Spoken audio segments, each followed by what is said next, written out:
queria começar agradecendo vocês pelo lindo trabalho que vocês fizeram nesse período.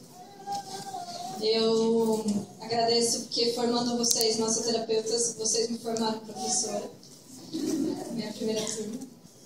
Então, eu desejo a vocês muito sucesso nessa caminhada. Vocês escolheram uma profissão que exige muito do coração de vocês, que é o ato de cuidar, de acolher, de receber.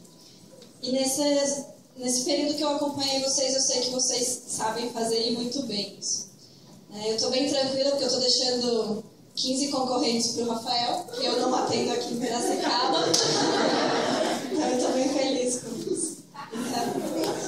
E o que eu falo para vocês, o que eu posso ainda, nesse finzinho de contato, passar, é que vocês lembrem sempre das essências de vocês, que vocês olhem o outro como um ser humano mesmo, e que vocês nunca parem de se aperfeiçoar. Esse é só um início, esse é só um começo, o primeiro passo da vida profissional de vocês. E aproveitando para fechar, eu vou roubar uma frase do Jung, que ele fala: domine todas as teorias, domine todas as técnicas, mas nunca se esqueçam que ao tocar uma alma humana, vocês também são apenas uma alma, Então recebam as pessoas que vão procurar vocês com todo o amor que vocês transmitiram e que vocês aprenderam aí nessa caminhada de vocês. Eu vou parar, senão eu vou começar a chorar. Obrigada.